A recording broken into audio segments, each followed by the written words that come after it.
If you've ever been called too emotional, don't skip this video, because what you're about to learn might completely change the way you see yourself. I'm a really emotional person, and honestly, I cry over the smallest things. If someone raises their voice at me, I cry. Sometimes I'm just trying to explain how I feel, and before I can even finish my sentence, I'm already crying. I've cried because I was hurt. I've cried because I felt overwhelmed. I've even cried because I was so happy that I couldn't hold my emotions in. For the longest time, I thought something was wrong with me. My family has told me. My friends have told me. Even people I've worked with have said things like, "You're too emotional. Stop crying. People won't take you seriously if you cry all the time. Crying is a sign of weakness." And every single time I heard those words, I felt embarrassed. I started wondering, why am I like this? Why can't I just react like everyone else? But here's the strange part. Every single time I cried, I actually felt better afterward. It felt like all the stress, all the frustration, all the emotions I'd been carrying around finally had somewhere to go. Instead of feeling weak, I felt lighter, almost stronger. So one day, I became curious. I'm not a psychologist, but I wanted to understand why I react this way. So I started reading about psychology and emotional sensitivity, and what I found completely changed the way I see myself. Maybe it'll change the way you see yourself too. Part 1. Crying isn't weakness. The first thing I learned surprised me. Crying isn't a sign of weakness. It's actually one of the ways our brain regulates intense emotions. Think about it. Humans cry when they're sad, when they're overwhelmed, when they're grieving. Some people even cry when they're extremely happy. Your tears aren't proof that you're weak. They're proof that you're human. The problem is, most of us grow up hearing things like, "Be strong. Don't cry. Only weak people cry." But psychology paints a very different picture. Crying can actually help reduce emotional tension. For many people, it's the brain's way of saying, "You've been carrying too much. Let some of it out." Part 2. Some people feel everything more deeply. Here's something that made everything click for me. Not everyone's brain processes emotions the same way. Some people are naturally more emotionally sensitive. That doesn't mean they're dramatic. It doesn't mean they're weak.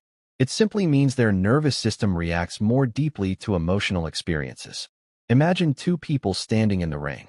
One barely notices. The other feels every single drop. Neither person is wrong. They're just experiencing the exact same situation differently. Maybe you've noticed this about yourself. You can tell when someone's mood changes, even before they say anything. You notice small changes in people's voices. You absorb other people's emotions. You replay conversations in your head for hours. If that's you, you're not broken. Your brain simply processes emotions more deeply than most people. Part 3. Sometimes you're not crying about that one moment. This part hit me the hardest. Sometimes, you're not crying because of what just happened. You're crying because your emotional cup has been full for weeks. Maybe work has been stressful. Maybe you've been dealing with family problems. Maybe you've been pretending you're okay, even when you're not. Your brain keeps holding on to all of it. Then one tiny thing happens. Someone speaks to you in a rude tone. You make one small mistake. Someone disappoints you. And suddenly, you're crying. People think, "Wow, that's an overreaction."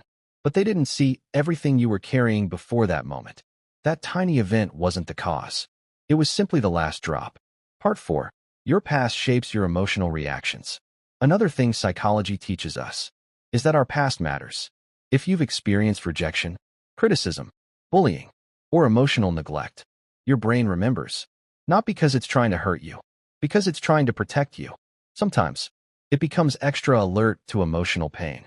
That's why certain words, certain situations, or even certain people can affect you much more than they affect someone else.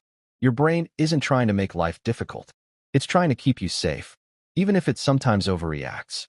So, do I still cry easily? Yeah, sometimes I do. But now, I don't hate myself for it anymore. Because I finally understand that crying isn't always a weakness. Sometimes it's healing. Sometimes it's release. Sometimes it's simply your brain saying, "You've carried enough." And maybe, instead of asking, "Why am I so emotional?" we should start asking, "What is my emotion trying to tell me?" Because understanding your emotions is a lot more powerful than hiding them. If you've ever been told you're too emotional, I want you to remember this. Being emotional doesn't make you weak. It makes you human.